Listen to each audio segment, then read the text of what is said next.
Bonjour à tous, merci de nous retrouver sur Radio Sensation pour ces journées exceptionnelles des coulisses du bâtiment, journée organisée par la Fédération française du bâtiment de l'Eure, l'occasion justement de parler construction. Nous sommes ici au Neubourg, dans l'enceinte même de la construction du nouveau collège du Neubourg, avec Marie-Noëlle Chevalier. Bonjour. Bonjour. Vous êtes maire du Neubourg, vous êtes maire depuis 2013.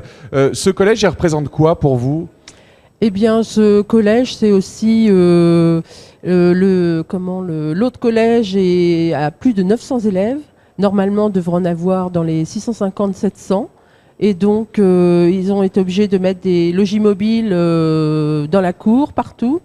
Et en fait, l'enseignement avec les élèves est quand même difficile, et même au niveau cantine. Donc, il fallait absolument refaire un nouveau collège avec un nouveau redécoupage sur le territoire, pour éviter que en fait, les jeunes passent beaucoup de temps dans les transports, aillent sur Évreux, et donc du coup vont revenir sur ce deuxième collège. Alors comment s'est prise justement la décision de construire ce nouveau collège ? C'est venu d'abord de la mairie, d'abord du conseil départemental ? Qui a pris l'initiative ?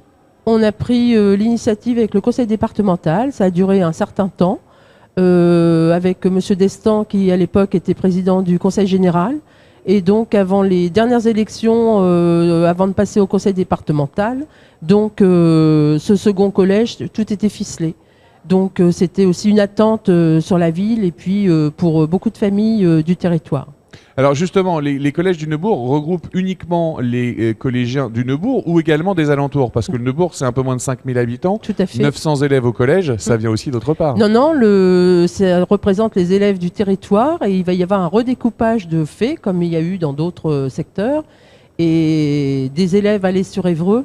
Et en fait, les jeunes, dans les 10-15 km, vont revenir sur ce deuxième collège. Alors ce nouveau collège, c'est un investissement qui se monte à combien, Madame le maire ?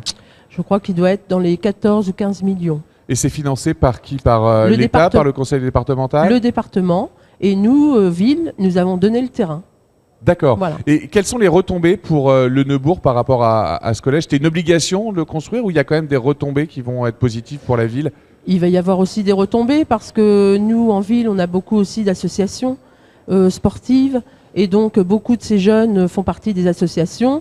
Et c'est aussi les familles qui vont venir sur la ville au niveau économique, enfin dans nos commerces et aussi dans les grandes surfaces, puisqu'on a un équilibre économique qui est bien adapté, où tout le monde s'entend. Donc voilà, c'est aussi un plus pour la ville. Alors la construction d'un nouveau collège comme celui-ci, ça booste justement des constructions individuelles de maisons ou des constructions d'immeubles à côté justement pour amener de nouveaux habitants ?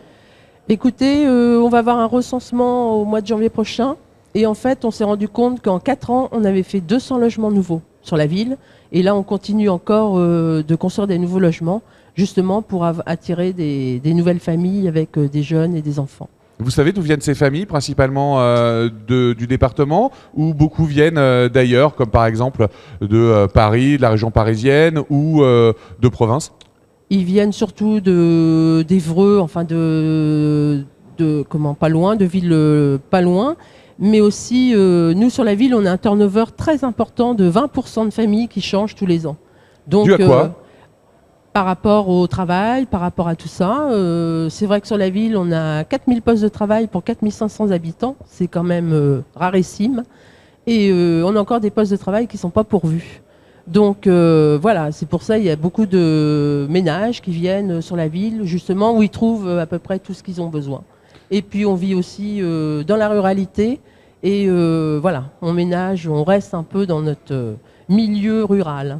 Alors, vous êtes également, ou vous avez été, je ne sais pas, agricultrice. Je suis encore. Vous êtes toujours agricultrice. Oui. Comment vous vivez ce changement, c'est un peu cette mutation, ces nouvelles constructions qui viennent empiéter un petit peu sur les terrains agricoles qui existaient avant ? Nous, on n'empiète pas trop sur les terrains agricoles. On transforme surtout, par exemple, on a nos anciens jardins familiaux. La caserne qu'en centre-ville va arriver sur les jardins familiaux, là en face, sur la déviation, avec tous les services sociaux. Et on essaie justement de ne pas empiéter parce que le lycée agricole a aussi besoin de terre et on est bien conscient de laisser le lycée agricole tout proche de la ville parce que c'est aussi rarissime de voir un lycée avec des vaches, des animaux tout près de la ville. Et donc, on essaie de garder cette ruralité et cet urbanisme, voilà. Alors justement, parlons d'urbanisme, on parlait de construction. Lorsqu'on veut faire construire sa maison, lorsqu'on construit un immeuble ou même lorsqu'on construit un collège, on doit répondre à certaines règles qui sont notamment éditées dans le plan local d'urbanisme qui est lui-même décidé par la mairie et par le conseil municipal. Comment aujourd'hui vous gérez ce PLU ici au Neubourg? Est-ce qu'il va y avoir des évolutions? Est-ce qu'il y en a déjà eu depuis que vous êtes maire? Sur quel axe vous vous orientez? Notre deuxième PLU a été voté en 2012 et là on est en pleine révision de notre nouveau PLU parce que comme vous dites, il y a toujours des évolutions et donc on ne pense pas toujours à tout quand on fait un PLU. Et là sur certains terrains ou certains de la commune, on va aussi réfléchir à plein de choses qui ont été édictées et en fait quelquefois qui gênent aussi les constructions d'immeubles ou de hauteurs, enfin voilà. Alors, le Neubourg, est-ce que vous savez combien d'artisans du bâtiment travaillent ici sur la commune? Je ne sais pas du tout parce qu'en plus, comme on est avec la communauté de communes et qu'on a une zone d'artisanat Val 1 et Val 2, et sur la commune, je ne sais pas exactement combien on a d'artisans qui travaillent dans le bâtiment. Justement, la construction de ce nouveau collège, il y a énormément de corps de métier qui œuvrent ici au Neubourg. Est-ce que vous essayez de privilégier des artisans, des ouvriers, des entreprises des environs, ou est-ce que vous n'avez pas vraiment votre mot à dire sur ceux qui interviennent? Moi, sur le chantier du collège, je n'avais pas mon mot d'intervention. Par contre, je peux vous dire que je fais partie des marchés publics au niveau de la région et qu'au niveau de la région, on fait très attention de prendre des entreprises qui sont sur la Normandie. Et puis, quelquefois, nous, en tant que ville, c'est la même chose. On essaie de faire travailler, parce que c'est pas toujours évident, il faut quand même rester dans la légalité, les gens qui sont sur place ou dans un secteur pas très éloigné de la ville, quoi. Alors justement, expliquez-moi un petit peu comment ça se passe un appel d'offres, parce qu'on en entend beaucoup parler. Certains politiques se sont retrouvés en prison à cause d'appels d'offres qui ont été mal gérés. Comment justement ça se déroule? Comment on prend les décisions? Comment on fait ces appels d'offres? Disons qu'on a un cahier des charges déjà qu'on met sur une plateforme. Les entreprises y répondent ou pas, reprennent les dossiers. Et ensuite, on a une date d'arrêté pour que les entreprises renvoient leurs dossiers. Ensuite, il y a une ouverture de pli. Donc, on regarde si les dossiers sont bien légaux. Et après, il y a une analyse qui est faite par les services techniques qui suivent ces dossiers. Et donc après, tout se déroule suivant s'il faut des compléments d'information ou pas. Mais les problèmes qui ont eu lieu avec certains, je pense que c'est dans les plus grandes villes et qu'il y a des personnes qui essaient toujours d'avoir des marchés. Et voilà. Après, c'est une question de personnes. Alors justement, par rapport aux différentes entreprises qui peuvent œuvrer dans les environs, on table à peu près à combien le nombre de sociétés, on va dire du coin dans un rayon de 20 km? Est-ce que vous le savez, combien de sociétés du bâtiment entrent ici dans le cadre des différentes constructions? Je ne sais pas du tout le nom, mais c'est vrai qu'on connaît les noms des sociétés qui souvent répondent au marché public, aussi bien dans les différents lots quand il y a des constructions. Là, il va y avoir la construction de la caserne, c'est la même chose. Il y a des gens aussi qui sont pris sur le...